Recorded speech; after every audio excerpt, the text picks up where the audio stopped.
How's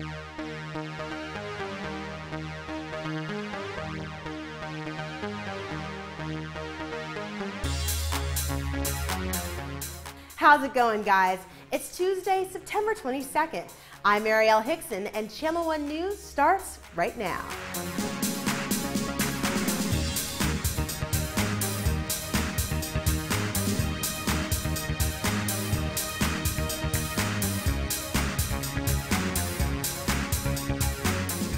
Pope Francis arrives in the U.S. this afternoon for his historic visit.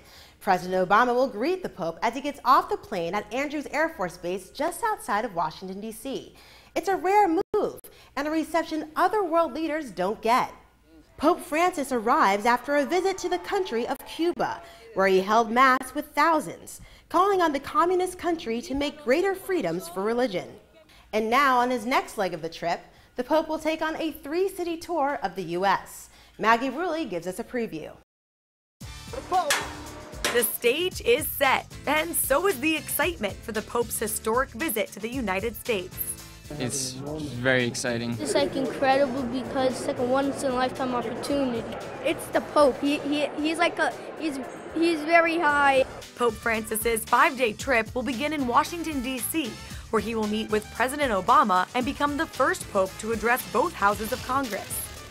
Then he's on to New York City, and then Philadelphia. See you in Philadelphia.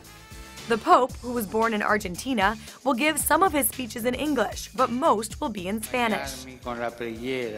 I said, what a humble guy to admit that I need some help understanding this great country. An important part of the flock is the Catholic family in the United States of America, and I need to get to know them. Fans of the Pope are displaying their enthusiasm with mugs, magnets, cookies, bobbleheads, even twirling Pope figurines. Plays the Hallelujah Chorus.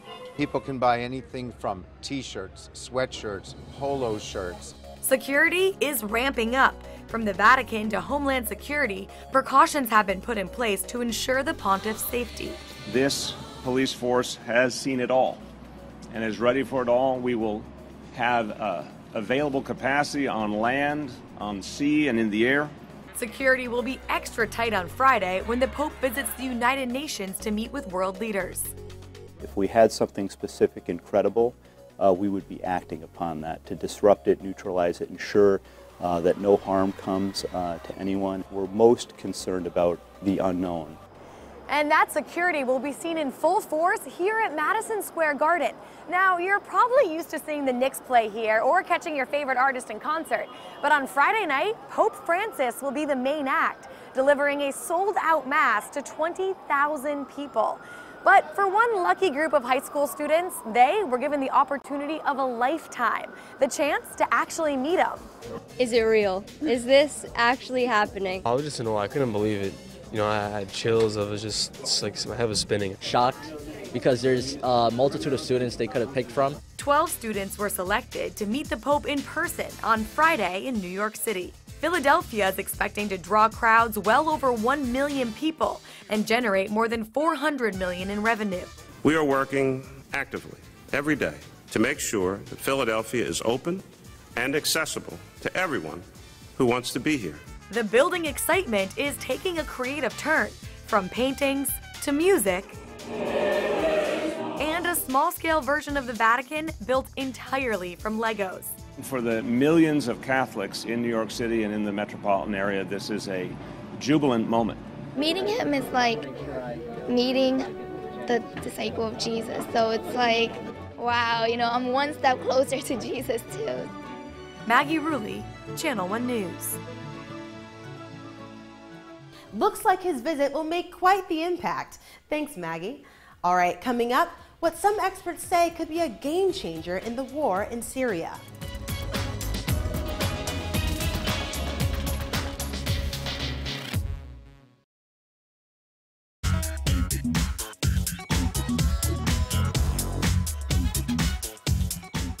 Let's take a look at what else is making news. U.S. military officials say they are becoming concerned over Russia's involvement in the war-torn country of Syria. Satellite images taken last week show Russian helicopters, aircraft, tanks, and armored personnel carriers in Syria. Some experts believe the weapons could be used to attack rebel forces that are trying to overthrow Syrian President Bashar al-Assad, Russia's longtime friend but an enemy of the U.S.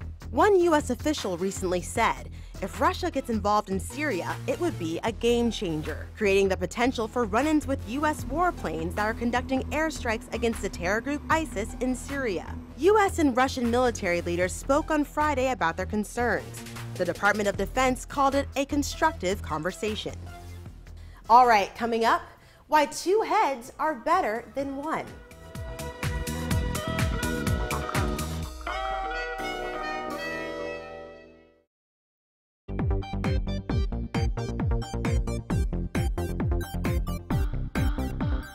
In today's Get Your Geek On, Asia takes a look at some groundbreaking work that pushes the limits of the brain.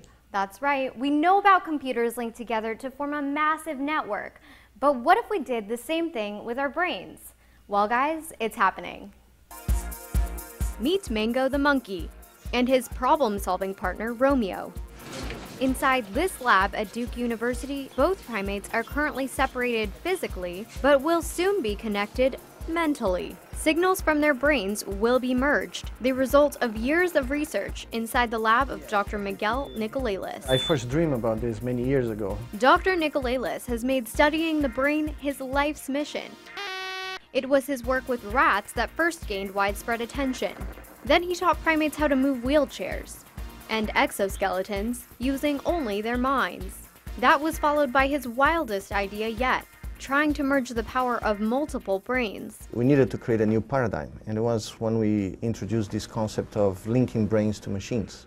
We got back reviews from our colleagues, some of our colleagues saying that we needed some help, like of the psychiatric variety.